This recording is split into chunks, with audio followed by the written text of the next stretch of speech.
রোপা আমন ধান রোপণে এখন ব্যস্ত সময় পার করছেন সিরাজগঞ্জের তারাশের কৃষকরা। তারা বলছেন ডিজেলের মূল্য বৃদ্ধি আর লোডশেডিংয়ে ব্যাহত হচ্ছে সেচ কাজ, এতে ক্ষতির আশঙ্কা তাদের। তবে উপজেলা কৃষি অফিস বলছে ন্যায্য দামে বিক্রি হলে পুষিয়ে ওঠার সম্ভব লোকসান।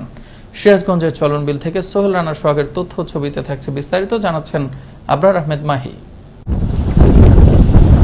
সিরাজগঞ্জের তারাশ উপজেলায় বর্ষার পানি নেমে যাওয়ার পরপরই ব্যাপক হারে চাষ হয় রোপা আমনের। এবছরেও বন্যা শেষে ফসলের মাঠে কৃষকরা পার করছেন ব্যস্ত সময়। তবে রোপা আমন মৌসুমের শুরুতেই শুরু লোডশেডিং, বেড়েছে ডিজেলের দাম। ডিজেলের মূল্য বৃদ্ধিতে সেচ কাজে নেই আগের মতো গতি, অপরদিকে মিলছে না ধানের কাঙ্ক্ষিত দাম, বলছেন কৃষকরা।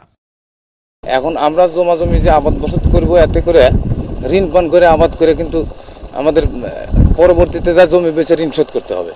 সারের দাম এবং কীটনাশকের দাম বাড়ছে, তো আমরা কৃষক লস হচ্ছে আমাদের কৃষকের।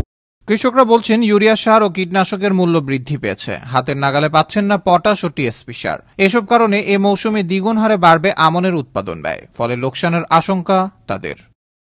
সারের দাম, বিষের দাম, এগুলো সবই বেশি। এইভাবে চললে পরে এই কৃষকের আমাদের কিছু থাকবে না। আমরা কৃষক কি করব? দোকানদাররা কোনো পটাশ দিচ্ছে না, টিএসপি দিচ্ছে না, 9 ঘন্টা 10 ঘন্টা করে লোডশেডিং। আর কৃষি বিভাগ বলছে রোপা আমনের উৎপাদনের লক্ষ্যমাত্রার অর্ধেক এরই মধ্যে পূর্ণ হয়েছে। কৃষক যদি ধানের ন্যায্য বাজার মূল্য পায় তাহলে লোকসান তেমন হবে না, আর অল্প সময়ের মধ্যেই মিলবে সব ধরনের সার।